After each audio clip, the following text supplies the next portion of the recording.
आप सभी को वेलकम करता हूं हमारी YouTube channel glow your study पर। नमस्कार बच्चों, नमस्कार। एक बच्चा पूछ रहा है, सर कैसा पढ़ा रहे हैं, कोई बताएगा? शिवम जी, बेटा देखो, मैं तुम्हें एक बात बताता हूँ। सबसे पहले हर कोई अपने हिसाब से बताएगा, जो कि तुम ऑब्वियसली नहीं हो। Always prefer to spend 1.5 hour on any lecture, जिस टॉपिक की शुरुआत हुई हो वहां 1.5 घंटे बिता के। और एक एक क्लास से भी जज नहीं करना चाहिए कभी भी किसी को, मल्टीपल क्लासेस। एक चैप्टर ही खत्म कर लो एक टीचर से, देन यू विल नो कि कैसा पढ़ाया जाता है, क्या होता है। किसी और से पूछोगे, वो अपनी भावना व्यक्त कर देगा, और उसकी भावना क्या पता सही ना हो। ठीक है। साइकोलॉजी में एक कॉन्सेप्ट होता है सोशल प्रूफ। सोशल प्रूफ का मतलब ये होता है कि इंसानों के अंदर एक प्रॉब्लम है कि जहां भीड़ जाती है वहां वो चल पड़ते हैं, क्योंकि उनको लगता है मुझे दिमाग लगाने की जरूरत नहीं है, राइट। बट दूसरी एक सच्चाई क्या है कि जहां भीड़ है वहां हो सकता है कि या भीड़ है या शोर है या मार्केटिंग है बहुत ज्यादा किसी की, वहां कोई जरूरी नहीं है कि चीजें अच्छी ही हों, right. So it depends from person to person and person to person. So always today जितने भी मेरे बेस्ट फ्रेंड्स हैं उनमें से 50% ऐसे लोग हैं आज के डेट में जिनको पहली बार जब मैं उनसे इंट्रोड्यूस हुआ था तो मुझे कुछ लोगों ने वार्न किया कि ये लोग अच्छे नहीं है, इनसे, इनका नेचर ऐसा है, इनका नेचर ऐसा है। क्या होता है, नेचुरली आप ऐसे लोगों से फिर दूर रहना चाहते हो। ठीक है, तो हुआ मेरे साथ कि 1-2 साल ग्रेजुएशन में मैंने उन लोगों से बातें ही नहीं करी, क्योंकि मैंने कहा ऐसा बोल रहे हैं कि ये ऐसे ऐसे हैं लोग, तो ऐसे ही होंगे। बट फिर उनसे बातें हुई, मैंने कहा ट्राई करते हैं, ऐसे क्यों मैं जजमेंट क्रिएट करूं किसी और के कहने से। एंड उनमें से कई लोग आज मेरे बहुत अच्छे दोस्त हैं, 10 साल से उनसे दोस्ती चल रही है। हाँ जी। तो मुझे ये बहुत अर्ली रियलाइज हुआ कि किसी और के कहने से किसी के बारे में जजमेंट नहीं बनाना है, क्योंकि वो अपनी भावना व्यक्त करता है, वो अपने आप को सेंटर में रख के तुम्हें ज्ञान देगा। हाँ जी, क्लियर। जब भी आप किसी से एडवाइस लें तो बहुत सतर्क रहें, बहुत क्रिटिकल रहें। और कौन सा तुम छोटे बच्चे हो यार। हाँ, कितने सवाल हो गए थे? कितने सवाल हो गए थे? 49। अच्छा बच्चों, एक चीज के लिए मुझे थोड़ा माफ कर देना यार। ये पेन टैब अभी चल नहीं रहा था, मैंने फिर से एक नया पेन टैब, देखो ये पुराना था, फिर एक कहीं और रखा था नया, वो मिला नहीं, फिर नया ऑर्डर करके मंगाया मैंने आज, और ये भी चल नहीं रहा है। प्रॉब्लम कहीं और है, मतलब मुझे पता लग गया प्रॉब्लम कहाँ पर है, बट इसका रिजोल्यूशन अभी नहीं हो पाई। अभी ब्रांड न्यू आया है tablet, but this is also not working. मतलब इसमें दिक्कत नहीं है, समस्या कहीं और है। कंप्यूटर का जो पोर्ट है वही शायद खराब हो गया है, राइट, लैपटॉप का। अलाउ मी सम टाइम, मतलब कल तक ये सॉल्व कर लूंगा मैं। आई रिप्लेस द कंप्यूटर या कुछ, अभी इमीडिएटली वो चीज़ कर नहीं पा रहा हूँ, तो थोड़ा सा मैनेज कर लेना वही खराब राइटिंग के साथ, ठीक है।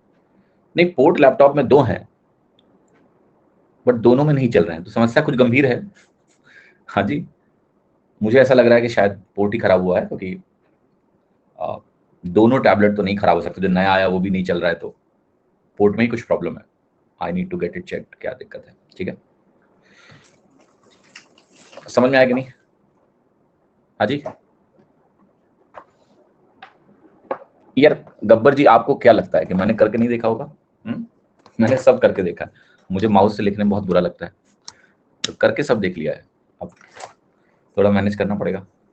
हाँ जी, कर लो।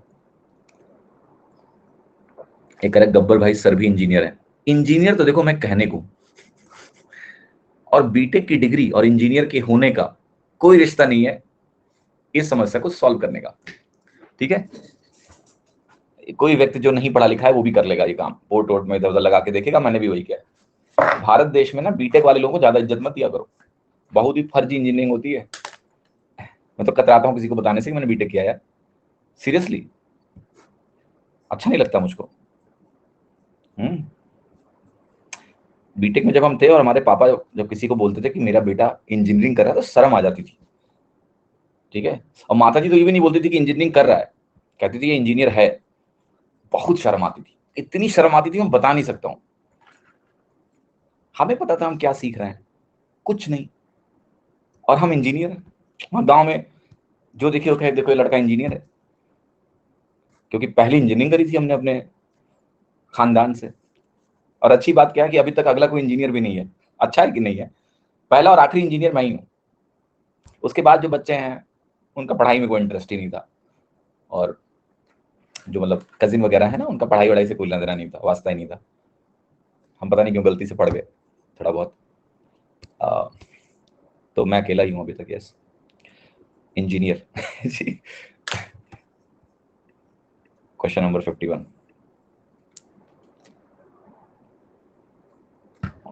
चलो यार शुरू कर लेते हैं, ठीक है। अच्छा, इस टॉपिक के बाद क्या शुरू करें यार, इस वीक में तो ये हो जाएगा। प्रोबेबिलिटी और स्टैटिस्टिक्स से स्टार्ट करते हैं, ठीक है। डीआई डीआई सबसे लास्ट में। DI is not a topic, right. It's about simply की कैलकुलेशन एंड ऑल। तो पहले तो जो जिसमें कॉन्सेप्ट वगैरह थोड़े ज्यादा है वो चीजें की जाए। तो प्रोबेबिलिटी और स्टैटिस्टिक्स नेक्स्ट टॉपिक होगा, मोस्ट लाइकली इस वीक के बाद नेक्स्ट वीक से शुरू करेंगे। 10 से 12 क्लासेस में हो जाएगी प्रोबेबिलिटी स्टैटिस्टिक्स। ये इसलिए बोल रहा हूँ क्योंकि यूट्यूब पर हमने लास्ट ईयर जब कराई थी उसको, तो क्यूमुलेटिवली दोनों को देखें 10 घंटे में करा दिया था मैंने यूट्यूब पे। कंसिडरिंग की पेड क्लास में थोड़ा स्लो पढ़ाएंगे, आई एम एज्यूमिंग कि मे बी 10 क्लास 15 घंटे, राइट। सो हो जाना चाहिए। ओके, चलिए 50वां सवाल। चलिए 50वां सवाल करते हैं। ये कह रहा है कि ये सवाल तुमको काम के लिए, होमवर्क के लिए दिया था, किया नहीं तुम लोगों ने? ट्राई नहीं किया इसको तुमने? अभी तो नहीं कराऊंगा मैं। 51वां सवाल, पहले पूछूंगा तो कि किया कि नहीं। ये सवाल करो। Find the area of quadrilateral AED। AFED। FE हमारा AC के पैरेलल है, ये FE है और ये AC है, दोनों क्या है, समानांतर है, समांतर है। DE जो हमारा है ये आपका इसके पैरेलल हो गया। तो BFE का एरिया, जो BFE है इसका एरिया 16 है और ये आपका 9 है। आपसे पूछा क्या जा रहा है? आपसे पूछा ये जा रहा है कि आपको क्वाड्रिलेटरल AFED का एरिया बताना है। कैसे करोगे इस सवाल को? सोचिए थोड़ा सा, मुश्किल नहीं है, थोड़ा सा दिमाग लगाना पड़ेगा, हो जाएगा। बताइए। तो देखिए एक चीज तो समझ में आ रही होगी आपको कि ये जो अंदर चतुर्भुज बन रहा है ये एक समांतर चतुर्भुज है, क्योंकि आमने सामने की जो भुजाएं हैं वो पैरेलल हैं। जब भी आमने सामने की भुजाएं पैरेलल होती हैं तो एक हमें समांतर चतुर्भुज प्राप्त होता है। इसमें किसी को कोई शंका है? आई थिंक किसी को नहीं होना चाहिए। एक और चीज आप बहुत सरलता से बता सकते हैं कि जो ये त्रिभुज है, जैसे मैं एक त्रिभुज की बात करता हूं आपके सामने, BFE मैं लिखता हूं, एक त्रिभुज आपके सामने है BFE। तो ये BFE जो ट्राइंगल है ये सिमिलर है BAC के, यस और नो? यस और नो? ये दोनों सिमिलर होंगे, BFE और BAC, हाँ या नहीं? Clear? They have to be similar. अब देखो इसका एरिया मुझे 16 दिया हुआ है, इसका एरिया मुझे पता नहीं है। मान लेते हैं इसका एरिया A है, टोटल एरिया। बट A बोलने के बजाय आप कहोगे कि मैं अगर इसका एरिया A मानता हूं फॉर एग्जांपल, तो ये वैल्यू A के बराबर होगी, होगी। BAC को हम A बोलेंगे या 16 प्लस A बोलेंगे? आप कहोगे ये वैल्यू आपकी 16 प्लस A के बराबर होगी। तो ये रेशियो मुझे 16 प्लस A के बराबर मिलेगा। करेक्ट? करेक्ट? या कुछ और, आप कहोगे 25 प्लस A मिलेगा, क्योंकि 9 भी तो है। बहुत अच्छी बात है, ये वैल्यू हमारी 25 प्लस A के बराबर हो जाएगी, क्योंकि 16 9 25 प्लस A हो गया। सिमिलरली हमारे पास एक त्रिभुज और है, वो है CED। तो मैं लिखता हूं CED त्रिभुज। और ये CED त्रिभुज और आपका CBA, ये क्या होगा? CBA त्रिभुज, ये भी सिमिलर होगा। तो अगर मैं इसकी सिमिलरिटी को अप्लाई करूंगा तो ये CED हमारा 9 के बराबर आएगा, इसका एरिया 9 है, मतलब क्वेश्चन में दिया हुआ है। और यहां पर आपका क्या आएगा? फिर से ये वैल्यू आपकी 25 प्लस से आएगी। क्लियर? कितने लोगों को समझ में आ रहा है? अब सवाल ये उठ रहा है कि हम इन एरियाज को आपस में कैसे रिलेट करें, बिकॉज अगर हम इनको आपस में रिलेट नहीं कर पाएंगे तो मेरा उत्तर आएगा नहीं। तो जो $1,000,000 क्वेश्चन आपके सामने है वो ये है कि इनको आपस में कैसे रिलेट किया जाए। What is the method? घर पे किसी ने सवाल को ईमानदारी से बताओ ट्राई किया है? ऑनेस्टली, मतलब these are the questions in which you can think a bit. Swapnil ji ने ट्राई किया, हुआ आपसे कि नहीं हुआ Swapnil? BEF and CED are similar, बहुत अच्छा केवी। देखिए एक और बहुत इंटरेस्टिंग चीज है जो हमें यहां समझनी है कि ये जो दोनों त्रिभुज हैं, ये और ये भी आपस में सिमिलर हैं, है कि नहीं है? यस, ये त्रिभुज भी आपस में सिमिलर हैं। और क्यों है? क्योंकि अगर आप भुजाओं को देखेंगे तो भुजाएं क्या है, एंड ये जो तीसरी चीज है, ये तीसरी चीज को ही रिलेट करके आपको उत्तर मिलेगा। जो BFE है और जो आपका DCE है, ये त्रिभुज भी आपस में सिमिलर हैं। और आपस में ये क्यों सिमिलर हैं? क्योंकि अगर आप ध्यान से देखेंगे तो ये जो भुजा है, ये वाली, ये इसके पैरेलल है, ये तो कॉमन साइड ही है एक तरह से, उसी पे दोनों के बेसिस हैं, और ये भुजा इसके पैरेलल है। मैंने कुछ ऐसा कराया हुआ है, बस मैं चाह रहा हूं कि यार तुम लोग कुछ दिमाग लगाओ और हो जाए। हमें एरिया बेस रेशियो वाले कॉन्सेप्ट से किया था। चलिए ट्राई करिए करिए। 11 आ रहा है, 11 कैसे आएगा? 16 ने मिला के ही 25 हो गया। मतलब खैर वो तो लॉजिक नहीं है कि 25 से कम नहीं हो सकता है, क्योंकि आपको उसका एरिया निकालना है, जो थोड़ा सा पोर्शन है उसका एरिया कैलकुलेट करना है। बट द क्वेश्चन इज की हाउ, व्हाट टू डू। 36 आया कुछ लोगों का, अमन जी कह रहे हैं 36 आएगा। सभी लोग ट्राई करिए, समय का दिक्कत नहीं है, सवाल यह है कि थॉट प्रोसेस बिल्ड होना चाहिए। तो ये जो मैंने लिखा कि हम इस तरह से वैल्यू को लिखेंगे, इसके बाद ये दोनों आपस में सिमिलर हैं, या तो उससे कुछ आप रिलेशनशिप बिल्ड करो, बट उससे यहाँ कुछ होगा नहीं। तो मैं आपके सामने जो है थोड़ा रायता ही फैला रहा था, because I want you to think a bit. Your mind wanders when there is a doubt, and that is a good state जहां पर आप शायद इसका समाधान खोजें। खोजिए खोजिए। कुछ लोग कह रहे हैं, ऐश्वर्या जी कह रहे हैं 24 आएगा, और कोई? पूरा दिमाग लगा दो। स्वप्निल कह रहे हैं 49 में से 25 घटाएंगे। सवाल ये 49 कैसे आया? बहुत आसान है, इतना भी नहीं सोचना है। ठीक है, मैं बताता हूं। Let me show you the answer. एक लाइन का उत्तर है यार, देखो ये करना ही नहीं है। ये आइडेंटिफिकेशन कि ये दोनों ट्राइंगल सिमिलर हैं, क्या आपको ये बोल देगा कि ये 4:3 में है? यस और नो? क्योंकि 16:9 है, तो इनकी जो भुजाएं हैं BE और EC का रेशियो क्या बनेगा? वो बनेगा 4:3। यस। अब 3 ट्राइंगल एक्चुअली आपस में सिमिलर हैं। आप कहोगे ABC और BFE, और आपका तीसरा जो त्रिभुज है वो है, एक मिनट टर्मिनोलॉजी ऐसी यूज करता हूं कि आप रिलेट कर पाए। ABC अगर मैं लिख रहा हूं तो मैं यहां FBE लिखूंगा, FBE लिखूंगा, और इसको मैं यहां लिखूंगा DEC। ठीक। अब एक चीज गौर से देखना, ये तीनों आपस में सिमिलर ट्राइंगल हैं, इनकी जो करस्पॉन्डिंग साइड्स है उसका रेशियो 4:3 है, और इस 4-3 का टोटल ABC की भुजा है, यानी ये 7 है। अब मजेदार बात आप देखना, आप यहां से जो ये आपकी वैल्यू है ना, ये जो अंदर लिखा ये भुजा का रेशियो है। अब अगर एरिया के रेशियो में आप जाओगे तो सबका स्क्वायर बनेगा, और आप कहोगे 4 बन जाएगा 16, और ये 3 बन जाएगा 9। आप कहोगे बिल्कुल सही बात है, ये 16 और 9 ही है, और अगर ये 16 और 9 है तो ये 49 है। फिर भाई 16 मीटर स्क्वायर है, 9 मीटर स्क्वायर है, तो 49 मीटर स्क्वायर हो गया। तो ओवरऑल त्रिभुज का जो एरिया है वो 49 हो गया। अब 49 में मुझे 25 घटा देना है इनका टोटल, तो क्या बचेगा? वो जो समांतर चतुर्भुज है उसका एरिया निकल आएगा, तो वो वैल्यू कितनी आ गई? 24, यानी 24। तो आपका आंसर कितना हो गया? 24। क्लियर है?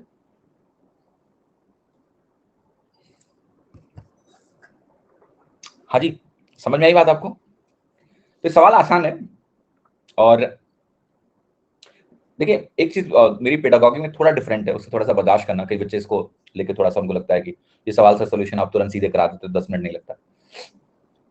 दिमाग जब कंफ्यूजन के स्टेट में होता है ना, मतलब जैसे लेट्स से कोई चीज हम कर रहे हैं और मैं छोड़ दूं कि आप करो, सोचो, ऐसा नहीं होगा। Mind wanders to search for the solution, and that builds the muscle of thinking. And ये बहुत जरूरी है, ये बच्चों में मिसिंग है।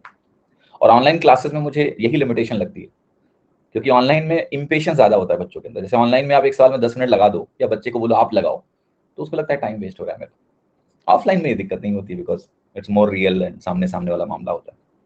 बट फिर भी कोशिश हम करते हैं। बाकी आशा करता हूँ कि आप बुरा नहीं मान रहे होंगे, हाँ, कि तुरंत सोल्यूशन क्यों नहीं दिया। एक इक्वल ट्रायंगल एबीसी है, इसमें साइड बीसी को हम ट्राइसेक्ट कर रहा है डी पॉइंट पे। ट्राइसेक्शन का मतलब 3 इक्वल पोर्शंस हो गए, बीडी हमारा डी के बराबर हो जाएगा, ये होता है ट्राइसेक्शन का मीनिंग। आपको एडी स्क्वायर की वैल्यू चाहिए, तो यहाँ मामला ये है कुछ ऐसा, मैं ए को ई से भी मिला देता हूँ just for the sake of showing the trisection, ऐसा तो 3 बराबर हो जाएंगे। आपको एडी स्क्वायर की वैल्यू चाहिए, और फिर से रिपीट कर रहा हूं कि ये एक इक्विलेटरल ट्रायंगल है, ठीक है, दिस इज इक्विलेटरल ट्रायंगल इस तरीके से। तो अगर करेक्टली डायग्राम बनाओगे, कोई स्केल डायग्राम नहीं है तो घबराना नहीं, एक्चुअल डायग्राम आपका कुछ ऐसा बनेगा। अगर इक्विलेटरल ट्रायंगल आप बनाएंगे तो ट्राइसेक्शन जब होगा तो ये बेसिकली एग्जैक्टली ऐसा बनेगा,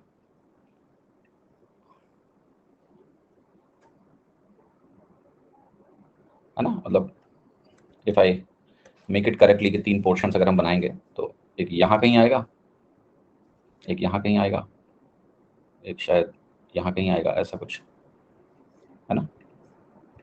तो ये वर्टिकल नहीं होगा बिकॉज सिमेट्री होगी दोनों में, कुछ इस तरह का चीज बनने वाला है। तो देखो कैसे इसको करेंगे, मैं तरीका बताता हूँ। आप इसको मान लीजिए 3 के बराबर, 3 इसलिए मान रहा हूँ कि ये सारी वैल्यू 1 1 में ब्रेक हो जाए, या 6 मानो, उसका रीजन समझाता हूँ।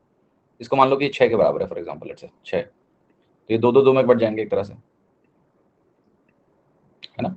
ये भी आपका 6 के बराबर हो गया, ट्राइसेक्शन का ये मीनिंग हुआ। आप 3 मानोगे तो 1 1 1 बन जाएगा। आपको अब समझना ये है कि इसको कैसे सॉल्व करेंगे इसके आगे। तो इसके आगे सॉल्व करने का है कि यहाँ से एक परपेंडिकुलर ड्रॉप करो, परपेंडिकुलर ड्रॉप करोगे तो बिल्कुल सिमेट्रिक होगा, 90 डिग्री का कोण बनेगा। तो ये जो इनके बीच की 2 की दूरी है ये 1 में कन्वर्ट हो जाएगा, ये वैल्यू 1 हो गई। ये जो अल्टीट्यूड होता है ना, आपको याद होगा मैंने बताया होगा कि जब साइड 2 होता है तो अल्टीट्यूड आपका ये √3 होता है, याद है। जब साइड हम 6 लेके चल रहे हैं 3 गुना, तो ये अल्टीट्यूड भी कितना हो जाएगा, 3 गुना 3√3। तो ये वैल्यू आपकी 3√3 के बराबर है। अब अगर मैं इसको ए बोल रहा हूं और ये हमारा डी है, तो एडी स्क्वायर एक कर्ण यानी हाइपोटेनस है किस ट्राइंगल का, जिस ट्राइंगल में एक भुजा 3√3 है, जिसका स्क्वायर करूंगा तो मुझे 27 मिलेगा, और एक ये 1 है। और मजेदार बात यह है कि मुझे एडी स्क्वायर ही लिखना चाहिए यहाँ पर, क्योंकि अल्टीमेटली जो रिलेशन है वो इस तरीके से, तो ये 27 हो जाएगा, 3√3 का स्क्वायर 27, और ये वैल्यू आपकी 1 हो गई, यानी ये वैल्यू हमारी हो गई 28। यस और नो। अब ऑप्शन से मुझे देख लेना है कि 28 कहाँ लिखा हुआ है। 28 में एक 7 छुपा है न्यूमरेटर में, तो लाइकलीहुड आंसर आपका बी ही हो गया, बी ही हुआ एक्चुअली, क्योंकि ए बी स्क्वायर जो आएगा वो तो 36 हो गया, 7 का मल्टीपल चाहिए एक, तो बी ही हो सकता है, 7 तो वहीं से मिलेगा कि ये 28 है। आप चाहो तो चेक कर लो, तो ये 7/9 इंटू 36 कर लो। क्लास कब होता है पता नहीं चलता बेटा, क्लास 6 बजे होता है, और इस समय बहुत नियत है, बहुत वर्षों से, मतलब काफी दिन हो गए, कंफ्यूजन ना रखें। आप इस सवाल को ए मान के भी कर सकते हो, उससे ये होगा कि रिलेशन ए के टर्म में ही दिखेगा। जैसे आप अगर इसको ए बोल दो सीधे, तो ये आपको बस इतना समझना है कि ये वैल्यू a/6 के बराबर होगी। अगर मैं ए के टर्म में चलूंगा तो आपको कहानी समझ में आएगी, ये ए होगी, ये भी ए होगी, ये √3/2 ए होगा, और इतनी जो लेंथ होगी ये a/6 होगी। तो यहां से अगर आप लिखोगे तो आपको मिलेगा जो ये एडी स्क्वायर है हमारा, एडी स्क्वायर, इस तरीके से क्या होगा कि आपको ऑप्शन चेक नहीं करना पड़ेगा अगर आप इस रूट में जाते हैं। तो एडी स्क्वायर की वैल्यू हो गई सिंपली इस ए स्क्वायर बटे 36 प्लस √3/2 ए का whole square is 3a²/4।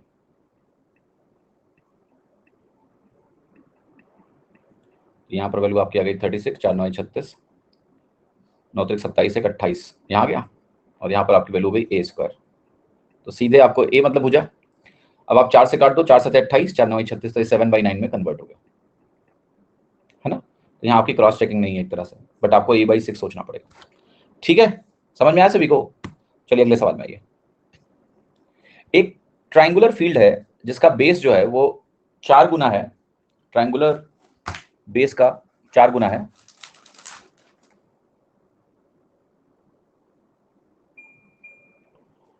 Height का। कल्टीवेट करने के लिए इस फील्ड को इतने हेक्टेयर से इतना रुपया लगेगा। आपको बताना है length of the triangular field कितनी होगी। 1 हेक्टेयर की वैल्यू हमें 10,000 मीटर स्क्वायर दी हुई है। जरा इसका सवाल करिए सभी लोग, और इसका पोल में मुझे उत्तर दीजिए everyone. Give me answer in the poll please everyone. आसान सवाल है, no difficulty should be there to anyone. Good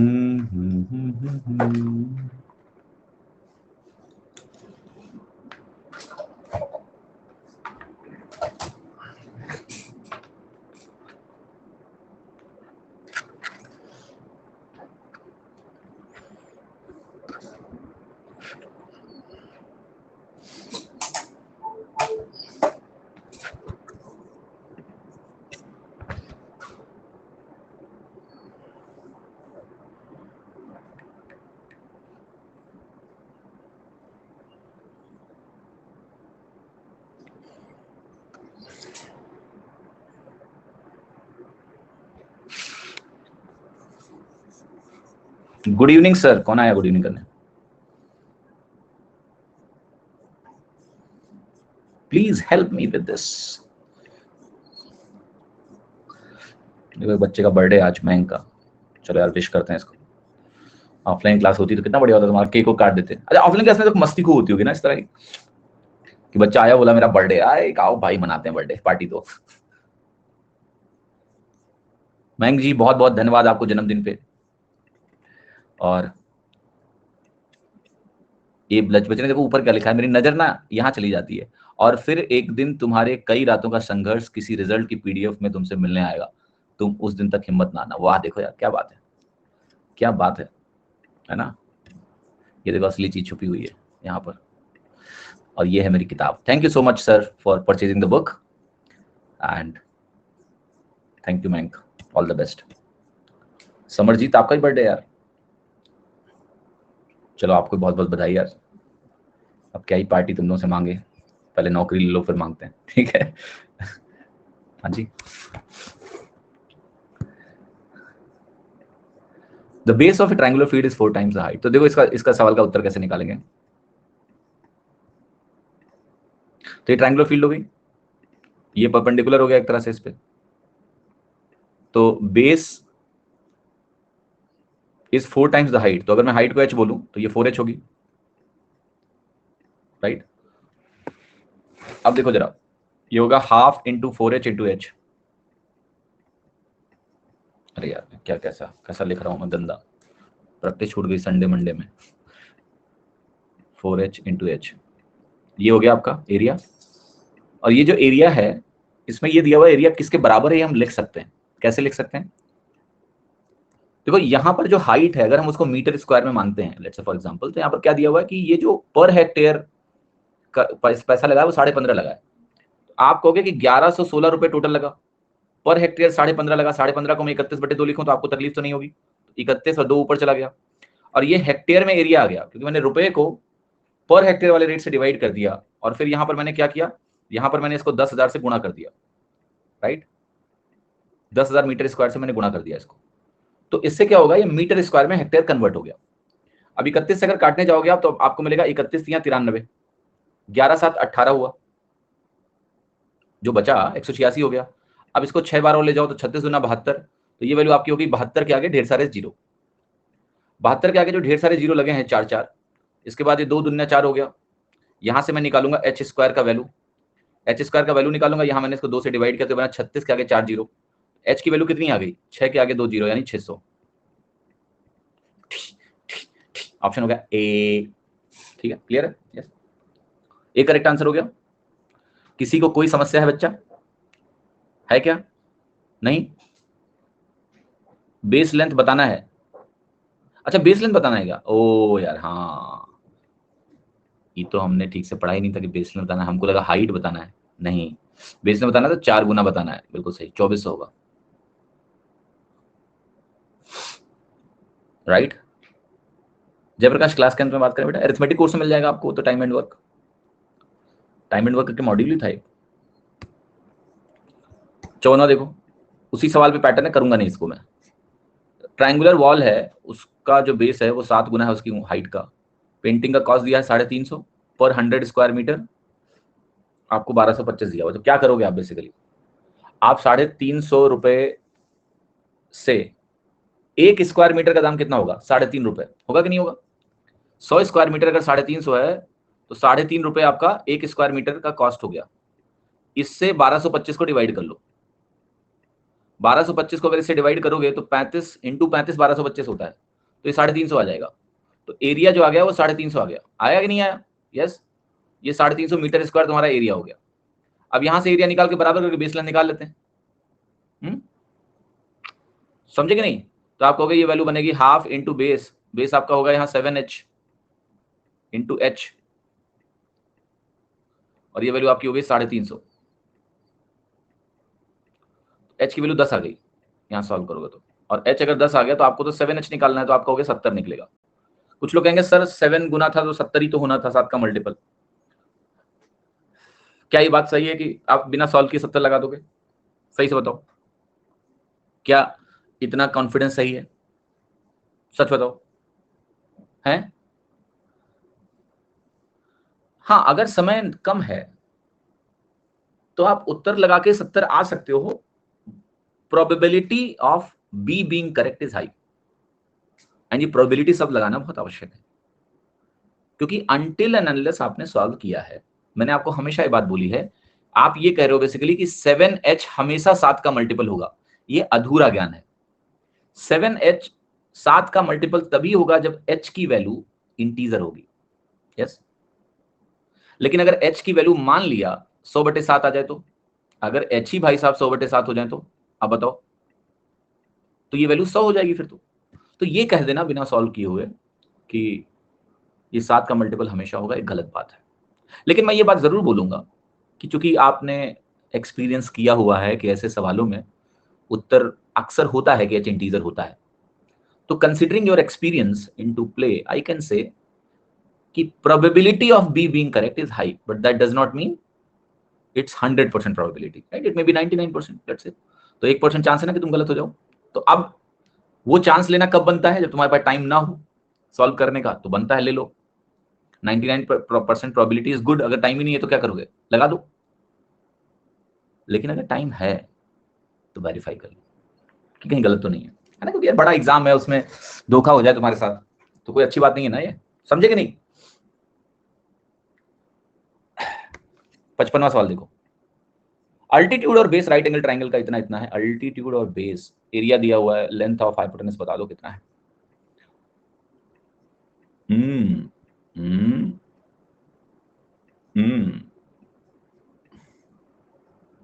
x+2। अच्छा, इसको गेस करो, इस वैल्यू को। इसमें इक्वेशन बना के मत सॉल्व करो, क्वाड्रेटिक इक्वेशन बनेगी, होने को हो जाएगा, बट आप जरा गेस करो खुद से। कोई ऐसी वैल्यू तुम्हें समझ में आ रही है जो ये 60 का एरिया दे दे? तो जो बेसिक पाइथागोरियन ट्रिपलेट आपको आते हैं, एक तो 3 4 5 होता है। 3 4 5 का एरिया 6 होता है। 3 4 5 अगर आप लेके चलोगे let's say right angle triangle, तो 3 4 5 का एरिया क्या होता है? वो तो 6 होता है। अब अगर आपको 6 को 60 बनाना है, 10 गुना करना पड़ेगा। एरिया 10 गुने का मतलब होता है भुजा रूट 10 गुना हो जाए। तो आप कहोगे रूट 10 वाला मामला तो यहाँ है नहीं, लेंथ ऑफ हाइपोटेनस सारे ऑप्शन में इंटीजर इंटीजर दिख रहा है, तो ये वाला केस नहीं होगा। दूसरा केस आते हैं अगला ट्रिपलेट। तो अगला ट्रिपलेट हमारा है 5 12 13 का। 5 12 13 का जो ट्रिपलेट होता है उसका जो एरिया बनता है ना, कितना है जरा बताओ? 5 12 13 ट्रिपलेट का एरिया 30 बनता है, 12 पंचे 60 से 30 बन जाएगा। लेकिन सवाल में 60 चाहिए, यानी एरिया को 2 गुना करना है। एरिया को 2 गुना करने के मतलब भुजा को रूट 2 गुना करना पड़ेगा सारे। 5 रूट 2 12 रूट 2, तो ये भी ऑप्शन नहीं है, आपको पता है। This also not right. तीसरा और खेल करो, एक ऐसा ट्रिपलेट है जिसका एरिया ही 60 होता है, वो है 8 15 17, क्योंकि 15 8 120 का आधा 60 एरिया ही होता है इसका। और यहां देखो जरा सारी बात बैठ रही है क्या? आप कहोगे जो 8 है, अगर मैं इसको 8 लाना चाहता हूं तो x की वैल्यू में 6 लूंगा, और 6 लूंगा तो 6 दूनी 12 3 15 बनेगा। हो गया बात? तो ये वैल्यू कितना आ गई हाइपोटेनस? 17 के बराबर आ गई। ये पॉइंट इंपॉर्टेंट इसलिए है कि आपको ये देखना है कि अगर एरिया 60 है तो मैं इन ट्रिपलेट से 60 बनाने के लिए मुझे भुजाएं रूट में करनी पड़ेंगी। x की वैल्यू रूट में होगी, बात बनी नहीं सकती। यहां से 8 15 17 60 वहां सीधा मिल रहा है, सीधा आंसर आ रहा है। अगर आपको ट्रेडिशनली सॉल्व करना है, क्या करोगे बेटा? आप कहोगे पाइथागोरस लगाएंगे? जी नहीं, आप एरिया लगा दो, half into base into height.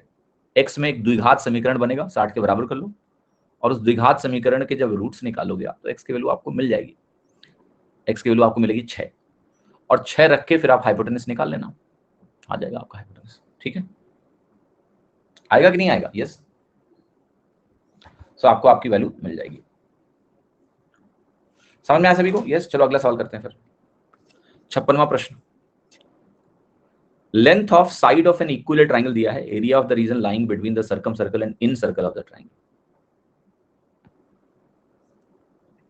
Essentially question क्या है, देखो एक इक्विलेटरल ट्राइंगल दिया हुआ है, इस इक्विलेटरल ट्राइंगल का एक इन सर्कल है, उसके बारे में बात की गई है कुछ।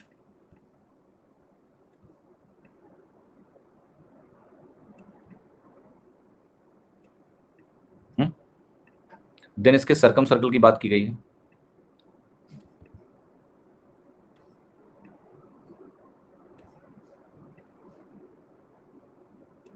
ठीक है, इनके बीच का एरिया निकालना है।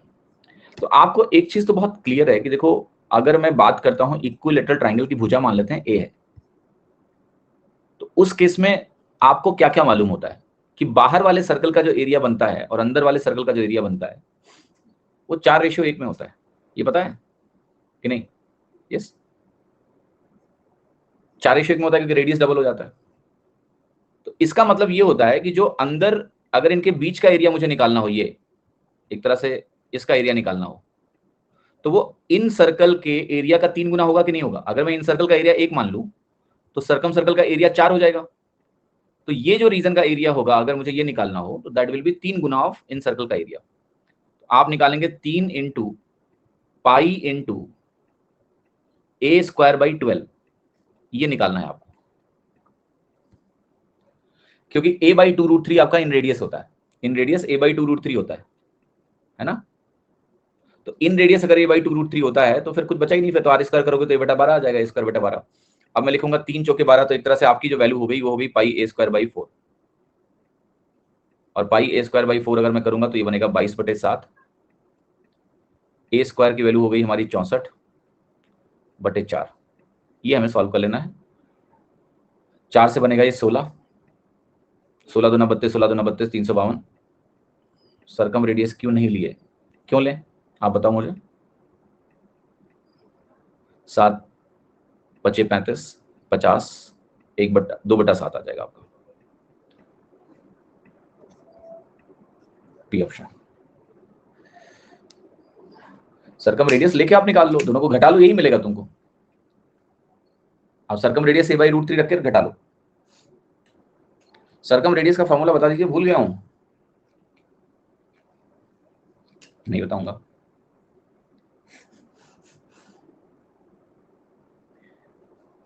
अगर आप इक्विलेटरल ट्राइंगल का इन रेडियस का फॉर्मूला याद रखते हैं और सरकम रेडियस आप भूल गए, तो ये गुनाह इसलिए है क्योंकि इक्विलेटरल ट्राइंगल में सरकम रेडियस और इन रेडियस 2:1 में होते हैं। तो आपने इसको सही से पढ़ा ही नहीं है फिर तो, या तो आप कहते दोनों भूल गए सर, याद ही नहीं आ रहा है, तब तो मैं आपको बताता। एक कैसे बोल सकते हो? हाँ, 57th क्वेश्चन, जो आपने एरिया शेड किया है उसमें सरकम सर्कल का एरिया भी आ रहा है। हाँ तो आएगा ही। उसने क्या बोला जरा पढ़ो। उसने आपसे सवाल में ये नहीं बोला है, उसने सिर्फ यही बोला है कि इन सर्कल और सरकम सर्कल के बीच का एरिया बता दो। Area of the region lying between circumcircle and incircle, यही होगा इस सवाल का। आप ट्राइंगल से कंफ्यूज मत होइए। ट्राइंगल आपको यहां सिर्फ इसलिए दिया गया है ताकि आप इन सर्कल का रेडियस और सरकम सर्कल का रेडियस निकाल पाए। सवाल नहीं पूछा है कि सरकम सर्कल और इन सर्कल के बीच का एरिया बता दो, वो हमने बता दिया। ठीक है, वही जो पूछा बता दो। इसका उत्तर बताना जरा। ये चीज तो आपको आती होगी शायद।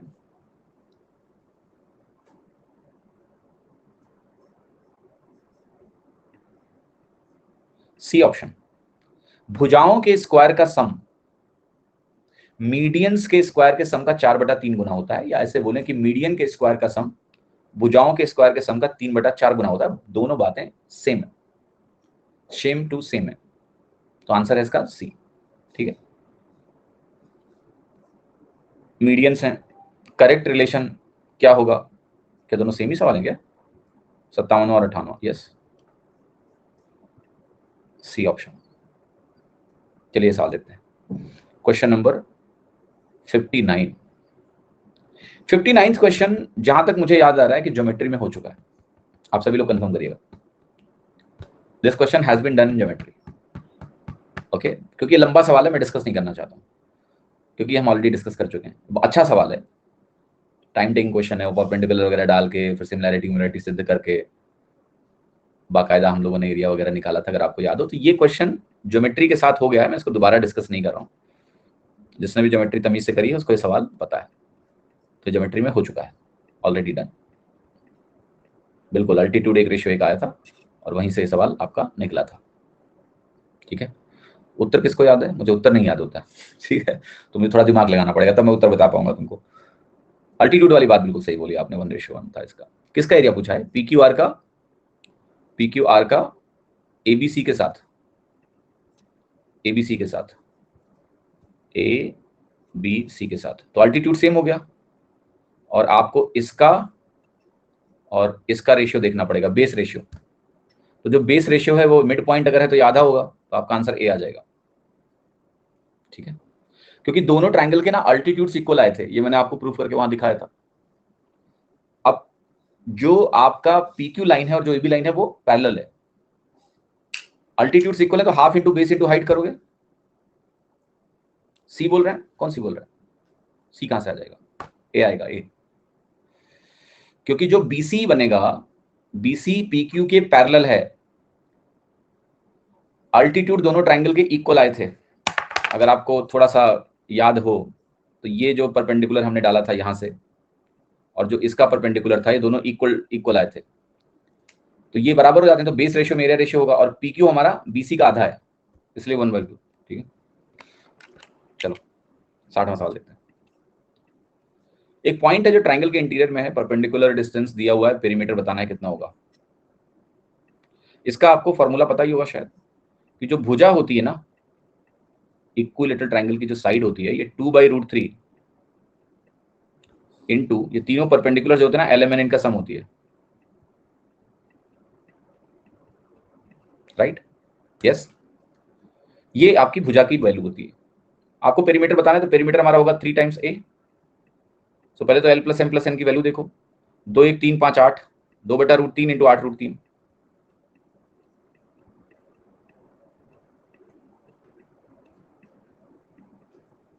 सोलह आ गई। एक मिनट, ये 3 से गुणा भी तो हो जाएगा, 48 आ जाएगा। 3A निकालना है, तो A की वैल्यू इतनी है, A है, और 3A करना 3 से गुणा कर लो, तो 48 आ गया आपका सी ऑप्शन, ठीक है।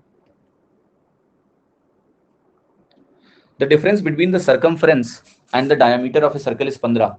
What is the area of the circle? Circumference किसी भी सर्कल का कितना होता है? 2πr। डायमीटर कितना होता है? 2r। किसके बराबर है ये? 15 के। एरिया निकालना है हमको, निकालते हैं। तो आपको अगर 2r कॉमन ले लो, पाई माइनस 1 बनेगा। पाई माइनस 1 की वैल्यू कितनी होगी? 22/7 - 1, 15/7 इज इक्वल टू 15। आर की वैल्यू क्या आ रही है? 7/2। यस, आर अगर 7/2 हो गया, एरिया आएगा 38.5 डी। क्यों 38.5? 38.5 क्यों? क्योंकि 154/4 हो जाएगा, 7 पे 154 होता है। अब इस सवाल को देखो, करने का एक काउंटर इंट्यूटिव तरीका बताता हूं। काउंटर इंट्यूटिव तरीके का मतलब ये होता है कि आप अपने स्टैंडर्ड सर्कल को तो एक बार चेक ही कर लिया करो। आप कहोगे इसका सर्कमफरेंस क्या होता है? 44 होता है और इसका रेडियस 7 होता है, डायमीटर कहें तो 14 हो जाएगा, और 44 - 14 की वैल्यू कितनी हो गई? 30। इस सवाल में 15 है, यानी आधा है। अब आप बताओ, सर्कमफरेंस और रेडियस में कौन सा वेरिएबल होता है? सिर्फ सर्कमफरेंस और डायमीटर में सिर्फ एक ही वेरिएबल है, वो आर। दोनों आर पे डिपेंडेंट है, तो ये जो अंतर है ये भी आर के हिसाब से चेंज होगा। तो अगर 30 की जगह तुमने 15 किया, मतलब रेडियस आधा हो गया। रेडियस आधा हो गया तो एरिया 1/4 हो गया, यानी 38.5, यानी डी। तो इस तरह से भी आप स्टैंडर्ड सर्कल का यूज कर लेंगे। अगर सवाल स्टैंडर्ड वैल्यू पे बेस्ड है तो आपको इस प्रोसेस से नहीं गुजरना पड़ेगा, तो वो चेक करना बनता है, वो चेक करना बनता है, क्योंकि ये मेंटली आप कर सकते हो, आपको ये डायग्राम बनाने की आवश्यकता थोड़ा ना है। 62वां प्रश्न देखिए, एक सर्कुलर पॉन्ड है और एक फुटपाथ है जो इसकी बाउंड्री के अलोंग है। एक आदमी इसके अलोंग चलेगा, एक बार एज के करीब, उसका स्टेप दिया है कितना लंबा है और वो कितने स्टेप लेता है पॉन्ड के अराउंड जाने में। पॉन्ड का डायमीटर बताना है आपको कितना है, राइट? देखना ध्यान से, 66 इंटू 400, ये है पेरीमीटर यानी सरकमफरेंस। ट्रू और नॉट? सरकम मतलब सरकमफरेंस, क्योंकि 66 स्टेप इंटू 400। क्या ये वैल्यू 2 पाई आर के बराबर है? यस। अगर मैं इसको मल्टीप्लाई करूं, लेट्स से फॉर एग्जांपल, कितना मिलेगा मुझे? 26400।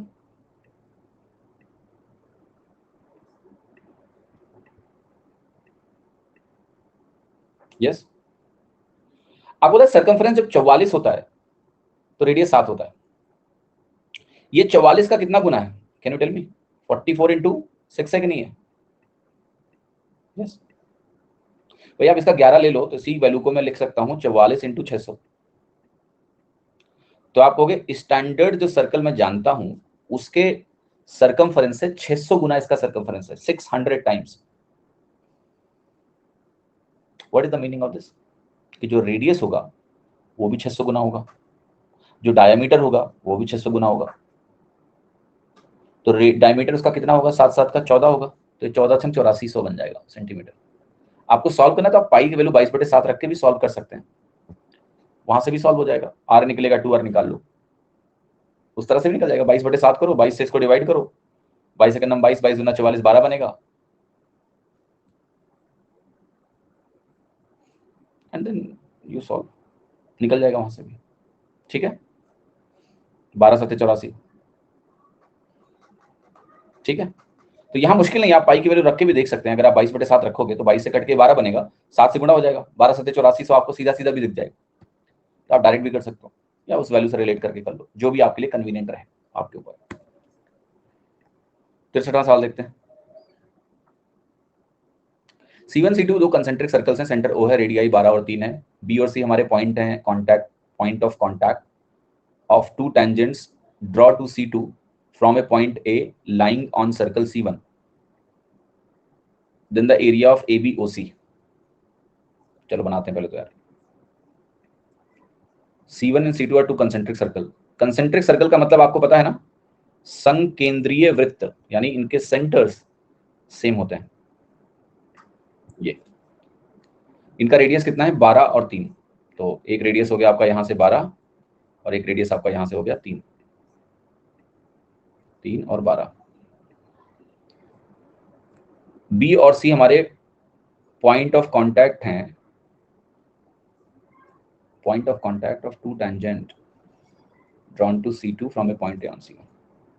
फिगर समझ नहीं आया? अभी बनाया ही नहीं मैंने फिगर पूरा, कैसे समझ में आ जाएगा आपको? ठीक है,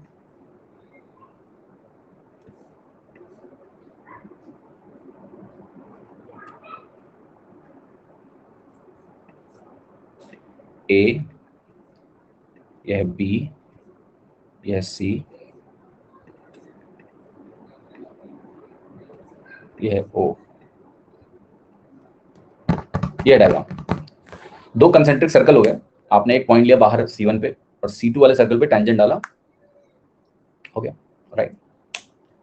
आपको इसका एरिया निकालना है कि ये जो चतुर्भुज बन रहा है ABOC, इस चतुर्भुज का आपको एरिया बताना है कितना होगा। बताओ भाई कितना एरिया है, फट से निकालो, झटाक से उत्तर बताओ, फटाक से उत्तर बताओ। अच्छा सवाल है। ABOC का एरिया निकलेगा तो कैसे निकलेगा? कुछ लोग कह रहे हैं C निकलेगा, कैसे? क्या किया तुमने ऐसा कि तुरंत उत्तर आ गया? अब सबसे पहले जो महत्वपूर्ण बात है इस प्रश्न में वो ये है, इस क्वाड्रिलेटरल का एक स्पेशल नाम है, किसी को पता है? इसको बोलते हैं काइट।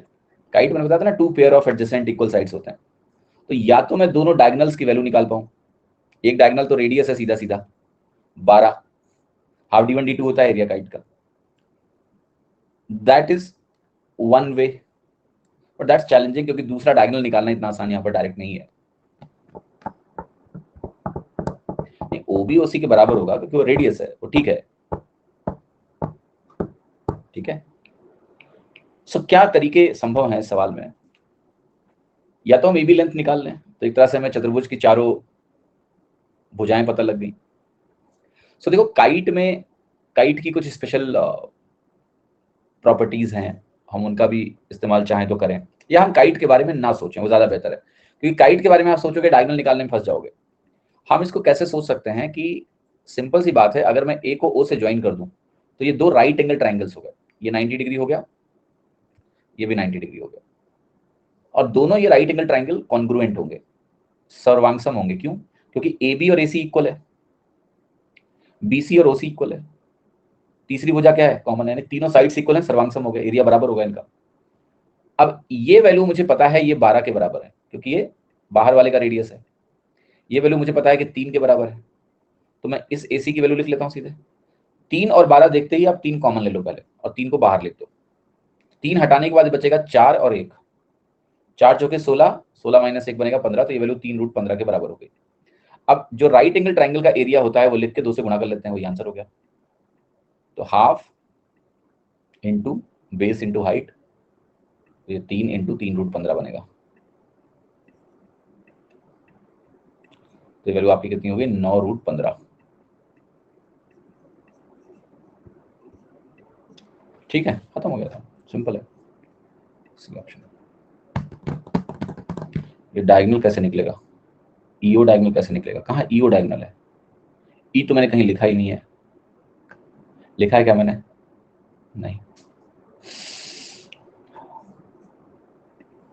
अगर आपको डायगोनल निकालना है तो इसी वैल्यू को हाफ d1 d2 के बराबर कर दो, निकल जाएगा। एक डायगोनल तो पता लग गया ना 12 के बराबर है, एरिया पता लग गया ना, लगा दो अब इसके आगे हाफ d1 d2 के बराबर करके दूसरा डायगोनल निकाल लो अगर इच्छा है तो।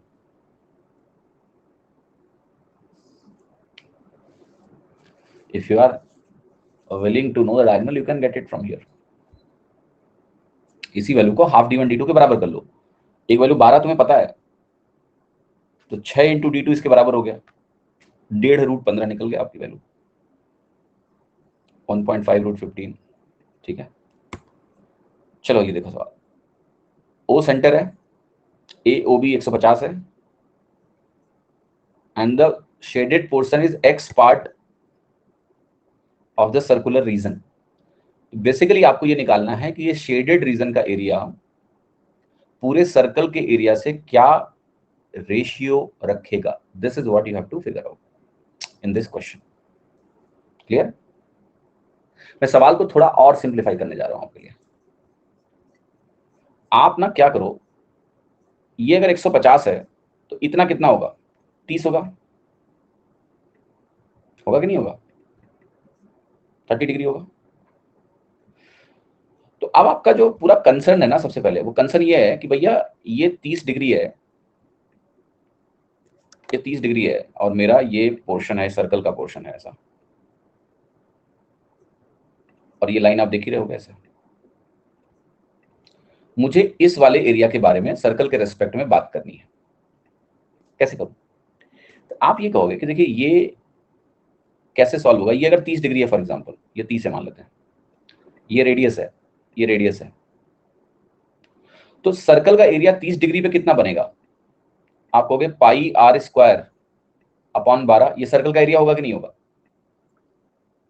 हाँ जी, लेकिन हमें 12 नहीं लिखना है, हमें अगर इसका एरिया लिखना है शेडेड रीजन का, तो ये पाई r स्क्वायर हमारा टोटल सर्कल का एरिया हो गया, हुआ टोटल जो सर्कल का एरिया हुआ वो पाई r स्क्वायर हुआ। लेकिन ये जो शेडेड रीजन है, अगर मुझे इसका एरिया लिखना हुआ फॉर एग्जांपल, तो मैं क्या लिखूंगा? मैं लिखूंगा half into r square into sine 30, जो कि 1/2 होता है, और ऐसे दो पोर्शंस हैं तो मैं इसको 2 से गुणा कर दूंगा, 2 से 2 कट जाएगा, ये वैल्यू आपकी आई गई 1/2 पाई, और 1/2 पाई हो गया 1/2 इंटू 22/7। तो ये वैल्यू तुम्हारी आ रही है 7/44। जो भी लोग बढ़िया मस्ती से सी और ए निकाल के बैठे हैं, थोड़ी शर्म आई कि नहीं? शर्माओ, थोड़ी शर्म आनी चाहिए ना। अरे भैया वो गैप है थोड़ा सा, उत्तर मैच कराने के लिए कोई भी कांड कर दोगे तुम, हद हो गई है।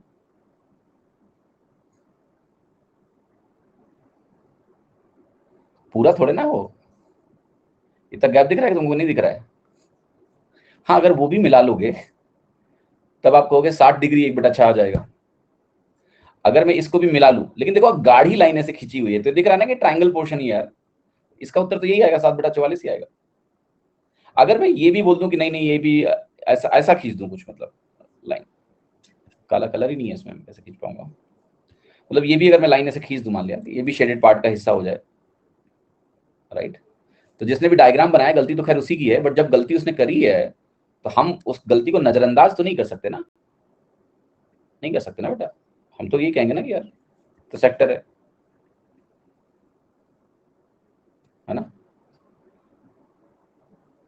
तो अगर ऐसा होगा कि ये भी पूरा मानेंगे हम, तो ये 1/6 होगा, क्योंकि फिर आप कहोगे 30 डिग्री का सेक्टर ये, 30 डिग्री का सेक्टर ये, 30 बनेगा 60,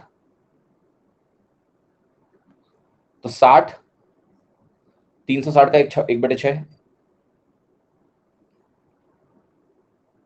तो 1/6 आ जाता। उस केस में आंसर 1/6 होता। बट अगर मुझे इस पोर्शन की बात करनी है, ये छोड़ देना है, तो ये आंसर होगा फिर। ठीक है, तो ठीक है, दोनों हो गए हमारे सॉल्व यहाँ पर। तो अगर ये सवाल इसका है तो हम 1/6 लगा लेंगे। चलिए ऐसा सवाल देखते हैं।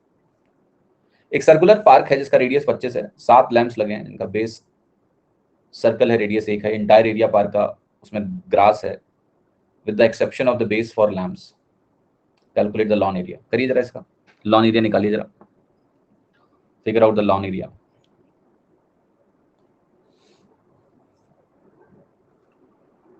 तो कह क्या रहा है, आपके पास 7 लैंप हैं जिनका बेस सर्कुलर है। तो अब जहां लैंप लगा है वहां जाहिर सी बात है कि घास नहीं होगी, वो तो लैंप का बेस है ना, that will not be grass. तो मुझे वो 7 जो लैंप्स हैं उनका एरिया इस सर्कुलर पार्क के एरिया में से घटा देना है। तो आप कहोगे सर्कुलर पार्क का जो ओवरऑल एरिया है वो पाई इंटू 25 का स्क्वायर है। यस, तो ये पाई इंटू 25 का स्क्वायर हो गया, minus 7 into pi into 1 square.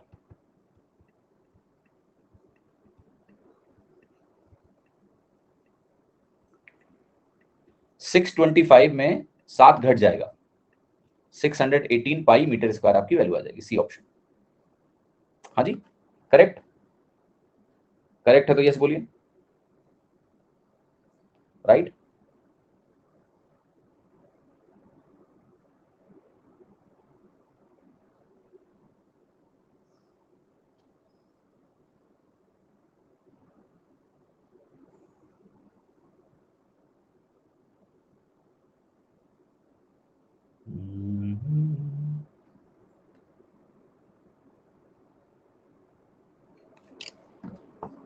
Alright, 66 question.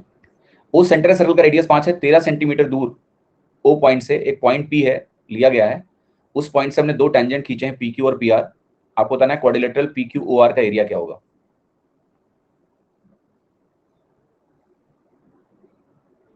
Okay, तो सवाल देखो अभी जैसा किया है तुमने कुछ उसी प्रकार का है। यहाँ पी पॉइंट आपने बाहर ले लिया और आपने क्या किया, ऐसा ऐसा बना दिया।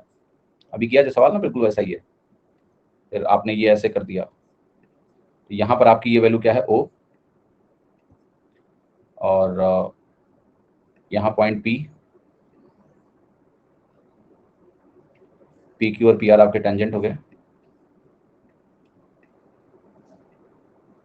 Area of P Q O R का एरिया चाहिए, पी क्यू ओ आर। तो इसका ये वैल्यू 5 है और ये वैल्यू 13 है। तो आपको समझ में आ गया ना आगे की कहानी क्या है। ये तो 90 होता ही होता है, तो ये 12 हो गया, 12 पंचे 60 से बना 30 दूना 60, है ना। 2 राइट एंगल ट्राइंगल है तो 12 इंटू 5 की गुणा करने से आपकी वैल्यू आ जाएगी। क्लियर, यस और no?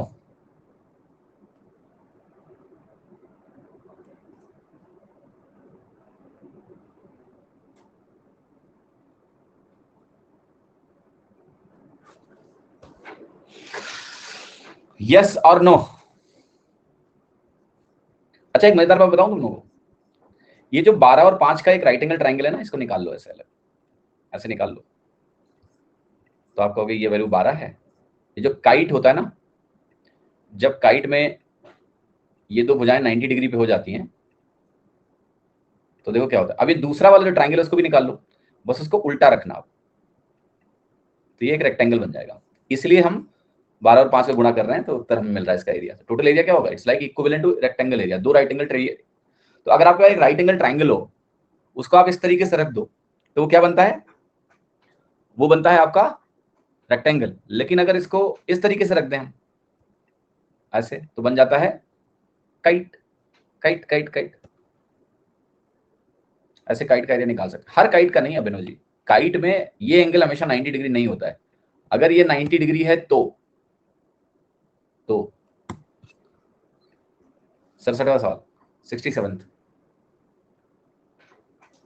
The circumference of a circular ground is 88. A strip of land 3 meter wide inside and along circumference of the ground is to be labeled. What is the budgeted expenditure if the labeling cost is ₹7 per square meter? You need to know to get the area. Labeling किसको करनी है? Circumference of a circular ground is this. A strip of land 3 meter wide inside and along circumference is to be the lab. You know, तो label जिसको करना पहले तो वो समझ लो।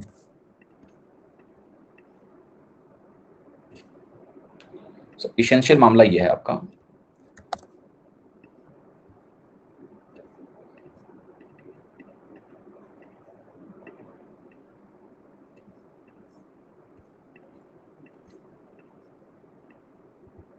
ये 3 है क्या? 3 है नहीं, देखो ये वैल्यू अगर 88 का इसका सर्कमफ्रेंस है, तो आपको समझ में आया इसका रेडियस कितना है? 14, क्योंकि 44 पे 7 होता है, 88 पे 14 हो जाता है, तो ये 14 हो गया। और अगर ये 3 मीटर वाइड है ये, तो आपको ये भी समझना होगा कि ये 14 3 17 हो जाएगा। तो अगर मुझे एरिया इसका लिखना हो, मान लिया, तो क्या लिखोगे आप कहोगे पाई इंटू बाहर वाला 14। अच्छा सॉरी सॉरी सॉरी, बिल्कुल सही बोला आपने, क्योंकि अंदर बना रहे हैं। ठीक है, सही बोला आपने कि बाहर वाला पूरा 14 बनेगा, ये अंदर वाला 11 ही होगा, 3 कम होगा। ठीक है, तो pi into 14 square minus 11 square, ये आपकी एरिया की वैल्यू हो गई। और इस एरिया की वैल्यू को मुझे लेबलिंग कॉस्ट मेरी 7 की है पर मीटर स्क्वायर, तो 7 से मैं गुणा कर दूंगा। पाई इंटू 7 की वैल्यू 22 होती है, क्योंकि वो 7 7 कट जाएगा 22/7 लिखोगे तो। और ये 14 प्लस 11 करोगे तो 25 बनेगा। मैं ए स्क्वायर माइनस बी स्क्वायर का फॉर्मूला लगा रहा हूँ। और 14 माइनस 11 करोगे तो ये 13 आ जाएगा। कर लेते हैं गुणा यार। 22 को अगर मैं 25 से गुणा करूंगा तो मिलेगा 550 इंटू 13। एक मिनट, क्या हुआ है? कुछ ज्यादा ही नहीं आ रहा है? 3 होगा, 13 कैसे? 3 ज्यादा कैसे आ रहा है? 550 इंटू 3 1650 हो गए। 1650 डी ऑप्शन। आप में से कितने लोग हैं जो रोज व्यायाम करते हैं, एक्सरसाइज? कौन कौन नहीं करता है? जरा नो लिखना। जो नहीं करता वो नो जरूर लिखे। No no no, no is more than yes. चलो पोल करो, पोल में हो। अगर आप व्यायाम करते हैं तो आपको ट्रू मार्क करना है, अगर नहीं करते हैं तो फॉल्स करना है। व्यायाम करते हो तो ट्रू, नहीं करते हो तो फॉल्स। लगाओ जरा पोल में। व्यायाम करते हो तो ट्रू, नहीं करते हो तो false.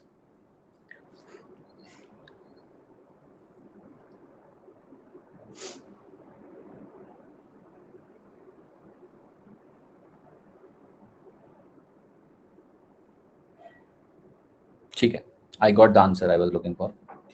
Almost 25-75 roughly it's going, and that's very alarming. That means out of every 4 student, 1 is not exercising, 3 is not exercising, only 1 is exercising. That's roughly, even ratio is worse.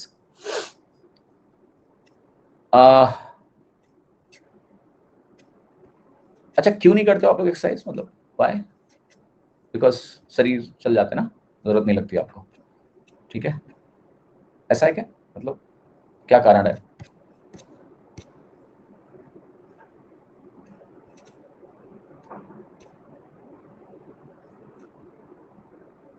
सो मैं एक बात बताऊंगा, इसको बहुत ध्यान से सुनिएगा। मैंने सवाल इसलिए पूछा क्योंकि मैं जानता हूं, क्योंकि मैंने भी ये काम किया है। जब एक टाइम पे हम आईटी की प्रिपरेशन कर रहे थे तो सेम हालत की तैयारी में लगता है कि बस वॉक कर रहे हैं तो टाइम बर्बाद कर रहे हैं। वैसे बहुत टाइम बर्बाद करते हैं, ऐसा नहीं है। दूसरा क्या होता है, आपकी जो उम्र है ना, इस उम्र में your body in a way, body has been designed in a way कि जो माइनर चीजें ना, इसका असर वो तुरंत दिखाती नहीं है, tries to handle, but you know what, body gets worse due to disuse. There is a use and there is disuse. Body को यूज ना करना उसका disuse है, it's not neutral. ये बात ध्यान रखना आप। our body is meant to be used. look at the previous generation. अपने पापा को देखिए, बहुत मेहनत करी होगी उन्होंने, because for everything, right, may be he was travelling through cycle. हमें अपने पापा को याद है कि उनको कोई दिन ऐसा नहीं होता भयंकर वो पसीने में मुझे ना दिखे, राइट। अभी तो खैर वो भी थोड़ा मॉडर्निटी में अब थोड़ा कम एक्टिविटी हो गई है उनकी, बट स्टिल मतलब for the large part of life कोई ऐसा दिन नहीं हुआ जब मैंने उनको बहुत तगड़े पसीने में ना देखा हो, ठीक है। सो आपको ये समझना है कि आप as a generation you have comfort, but body needs activity. अगर आप एक्टिविटी नहीं करोगे तो बॉडी तो बिगड़ेगी, लेकिन आपको अगर लगता है कि इससे आपके मानसिक संतुलन पर असर नहीं पड़ेगा तो पड़ता है। हार्मोनल डिसबैलेंस क्रिएट होते हैं बॉडी में, ठीक है। समझ में आई बात की नहीं? तो अगर तुम्हें शरीर में ऐसा कुछ क्रिटिकल महसूस नहीं हो रहा है, इसका यह मतलब नहीं है कि तुम अपने बेस्ट एनर्जी लेवल पे हो। अगर आप बॉडी को यूज नहीं कर रहे हो, थका नहीं रहे हो, एक्सरसाइज नहीं कर रहे हो, तो आप अपने बेस्ट एनर्जी लेवल पे हो ही नहीं। तो your performance will never be the 100% you can be in any field, चाहे वो पढ़ाई हो चाहे जो। आपकी मेमोरी, आपका फोकस, आपका एनर्जी लेवल, ये सारी चीजें चाहिए ना आपको पढ़ाई में, रिटेंशन। इसलिए प्लीज प्लीज प्लीज इस चीज को अपने दिनचर्या में डालिए। कभी मत सोचिए कि हम 1 घंटे एक्सरसाइज करेंगे क्या, आधे घंटे एक्सरसाइज करेंगे क्या। बिल्कुल करो, उसे पढ़ाई का टाइम नहीं करता, वैसे भी तुम बहुत टाइम बर्बाद करते हो। अब एक चीज मैं जरूर ऐड करूंगा, because of vaccine impact and all, लोगों के दिमाग में ये भी है कि यार तरह तरह के वीडियो आते रहते ना कि वो डांस करते करते मर गया। अक्सर ऐसे वीडियो आते हैं तो वो और डर लगता है लोगों को। तो यहां पर 2 बातें हैं। देखो, पहली बात, डॉक्टरों की यहां राय क्या है। डॉक्टरों की राय है कि जिन लोगों को कोविड हुआ था तगड़े से, जिनको कोविड हुआ, ठीक है, और उनको बहुत ज्यादा सीवियर कोविड हुआ, लेट्स से कोविड में वो काफी सीरियस हुए, उन लोगों को बहुत ज्यादा ऐसी एक्टिविटी नहीं करनी चाहिए जिससे आपकी हार्ट बीट बहुत ज्यादा तेज हो जाए, ठीक है। तो आप अपने आप को उस चीज से देख लेना कि आपको ऐसा तो नहीं कि कोविड हुआ था और आप कोविड में बहुत सीरियस हो गए थे। और कभी भी जब भी एक्सरसाइज आप शुरू करें तो इमीडिएटली, यानी कि जंप करके सीधे पहले ही दिन पूरा दौड़ने गए तो बिल्कुल दौड़ दौड़ के बिल्कुल उसाइन बोल्ट की तरह भाग रहे हैं। बॉडी को भी थोड़ा टाइम दीजिए यूज टू करने के लिए। टाइम से अगर बंद है, नहीं कुछ कर रहे थे, तो थोड़ा सा धीरे धीरे स्टार्ट करो, गियर अप करो। बट इसका ये मतलब नहीं कि लोग इस चीज को एक्सक्यूज बना के एक्सरसाइज ही नहीं करते। मुझे याद है जब मैंने जिम जाना शुरू किया इस बार, तो दीदी का फोन आया, घर पे सबका फोन आ गया मेरे पास कि मत करो। मैं कहा क्या बातें कर रहे हो आप लोग, मैं कहा बस बैठे ही रहे क्या हमेशा, कोई ऐसा काम मत करो जिसमें दिल की धड़कन तेज हो जाए। मैंने कहा होने दो, हम जाएंगे ठीक है। क्योंकि यार मैं मैथ्स का टीचर हूं, मैथ्स में एक विषय है प्रोबेबिलिटी एंड स्टैटिस्टिक्स, तो मैं थोड़ा चीजों को स्टैटिस्टिकली देखता हूं। स्टैटिस्टिक्स का मतलब समझते हो ना, let's say there are cases of 1 out of a million. 1 out of a million का मतलब वन चीज हाईलाइट जरूर होती है, बट देयर आर अदर 9,99,000 लोग जिनको कुछ नहीं हुआ ना, they are okay. So we have to look at statistical data as well. और आप यार एक्सरसाइज करना छोड़ दोगे, मैं ये कह रहा हूं थोड़ा सतर्क रहो। ऐसा ना हो कि पहले दिन ही जाके और अपने आप को एक्सर्ट कर दिया पूरा। धीरे धीरे करके अपने आप बॉडी आपको समझ में आएगी, तो उससे मत डरो। और प्लीज एक्सरसाइज करो यार। कुछ नहीं कर सकते हो ना, तो पहले वॉक करना शुरू करो, और वॉक करने के बाद ना धीरे धीरे करके जॉगिंग करना शुरू करो। जॉगिंग जॉगिंग जॉगिंग मतलब थोड़ा तेज वॉक करो, पसीना निकलना बहुत जरूरी है भाई, ठीक है। एंड देन थोड़ा सा दौड़ो यार। मैं एक पार्क है हमारे पास में, तो वहां पर एक अंकल है जो 50 वर्ष के होंगे, उससे ऊपर ही होंगे, तो यार वो क्या दौड़ते रोज 1 घंटा। कह रहे कि हम 20 साल से दौड़ रहे हैं, कह रहे हमें कोई बीमारी नहीं हुई आज तक। तो सवाल यह है कि आप आलसी हो गए हो और कोई नहीं। अब कई लोग कहते हैं सर जिम नहीं है हमारे घर के पास। जिम की जरूरत थोड़ी ना होती है एक्सरसाइज करने के लिए, जिम होना ही चाहिए। हाँ जी, वो तो कहीं भी कर सकते हो आप, है तो कर लो, जिम में भी जाके कर सकते हो, नहीं है तो यार पार्क वगैरह कहीं खेत वोत में दौड़ो, क्या करना है। बट प्लीज करिए, कितना एक्सरसाइज करें डेली। हर चीज को देखिए समय में मत बांधिए वैसे, बट अगर आप अपने टाइम टेबल में जगह देना चाहते हैं, minimum 30 minutes is enough for student. ऐसा कुछ नहीं है कि 30 minute is enough for student. आप अपने स्वास्थ्य के लिए 1 घंटा निकालो, उसमें वॉक भी कर लो, एक्सरसाइज भी कर लो, क्योंकि जब 30 मिनट तुम निकालोगे तो तुम 30 मिनट पूरी एक्सरसाइज थोड़ा ना करोगे। 30 मिनट में तो तुम्हारा 15 मिनट एक्सरसाइज होगा, 15 मिनट तो तुम हाफ के बैठे रहोगे। तो टाइम तो देना पड़ेगा, 45 मिनट निकालो एटलीस्ट पहले, ठीक है, रेस्ट ले लेके करो, करिए, आपको बहुत असर नजर आएगा अपने अपने कितना फोकस में। और सूर्य नमस्कार से देखिए, सही तो कुछ भी होता है, लेकिन आपके लिए क्या काम करता है वो देखिए, ठीक से करिए अच्छे से, है ना। तो जो ओल्ड लाइफ स्टाइल थी ना, प्री मॉडर्न लाइफ स्टाइल, उसमें यार फिजिकल एक्टिविटी बहुत होती थी। तो मॉडर्निटी का एक कर्ज समझ लो, कुर्सी है बैठे हैं, कुछ नहीं कर रहे हैं, कुछ नहीं कर रहे हैं, कर्स ऑफ मॉडर्निटी। आप 12th तक देखो कितना एक्टिविटी थी, आप खेलते थे, साइकिल चलाते थे, एकाएक सब बंद हो जाता है ग्रेजुएशन के बाद तैयारी में। ऐसा नहीं होना चाहिए, उसका बहुत लॉन्ग टर्म फायदे हैं, ठीक है। तो वो जो आप 45 मिनट रोज इन्वेस्ट करोगे इस चीज में, इट्स इन्वेस्टमेंट, वो आपकी बाकी चीजों को बैलेंस रखेगा, आपको हेल्दी रखेगा, आपका मेमोरी, फोकस, हार्मोनल बैलेंस बढ़िया रहेगा, you will feel better. Please, ये बहुत इंपॉर्टेंट है, इसको हम सब इग्नोर करते हैं, क्योंकि जो बहुत टायर्ड हो जाते हैं वो क्या करें। अरे पहले करो, स्टेमिना बनता है ना, अब शरीर का तुमने इतना डिसयूज किया है तो दिक्कत तो होगी। मैं याद है पहली बार इस बार जब गया एक्सरसाइज करने के लिए, लंबे टाइम से छूटा हुआ था, खेलना भी छोड़ दिया था, बीच में पैर में दिक्कत हो गई थी, नी में प्रॉब्लम आ गई थी, तो उससे तो जब मैं गया तो मैं जो रोप स्किप करना होता है ना, रस्सी कूदना जिसको बोलते हैं बेसिक, वही नहीं हो रहा था। मतलब आई रियलाइज कि कितना ज्यादा शरीर साथ ही नहीं दे रहा है। But then body you know is very adaptive, in 1 week there was improvement, okay. And अभी तो मैं मजे से स्किपिंग इतना बढ़िया से करता हूँ, मुझे बहुत अच्छा लगता है। तो जब आप एक्सरसाइज करते हो तुरंत थकते हो ना, जैसे बहुत दिनों बाद आपने एक्सरसाइज करी, तो वो एक परिचायक है, आपको दिखा रहा है कि तुमने बॉडी के साथ किया क्या है, कि यू नो कुछ नहीं कर पा रहे हो तो। But the best thing about body is कि जिस चीज में जैसे ढालना चाहोगे ना ढल जाती है। जैसे आप एक्सरसाइज शुरू करोगे, शुरू में दिक्कत होगी, and then you body gets flexible, मजा आएगा आपको फिर, ठीक है। हाँ जी, तो प्लीज डू दैट। ऐसा ना करो कि बहुत लेट हो जाए तब करना शुरू करो, 60 साल के हो गए उठ नहीं पा रहे हो, तब कहोगे अब एक्सरसाइज करेंगे। अरे अभी तो तुम बिल्कुल जवान हो, तो इसी को अभी रूटीन में रखो ना, समझे कि नहीं। तो आगे चल के ना ये बहुत बड़ा प्रॉब्लम होने वाला है पूरे विश्व में, कि जो आपकी उम्र के बच्चे हैं, लैक ऑफ एक्टिविटी की वजह से ना there will be lot of problem, so please don't do that, okay. 60 साल बचे सर, इतना पोल्यूशन। यार पोल्यूशन देखो, कुछ चीजें हैं जो यू कांट कंट्रोल, है ना। तो like I am very worried about the status of pollution, I am, because जब छोटा सा बच्चा हुआ तब से तो I think a lot about it. हम लोग तो चलो ठीक है, हमारा जो डेवलपमेंट हुआ वो गांव में हुआ, वहां इतना पोल्यूशन था नहीं।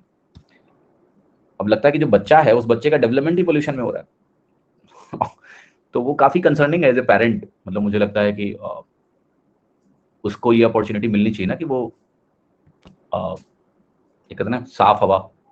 तो even I thought about it, मतलब मैंने इवन सोचा कि मैं दिल्ली एनसीआर में रहना छोड़ दूं, क्योंकि पोल्यूशन तो यहाँ कम होना नहीं है, multiple reasons, it's not easy also to reverse it. तो ये भी सोचा मैंने कि यहाँ से छोड़ देते हैं, कहीं और चलते हैं।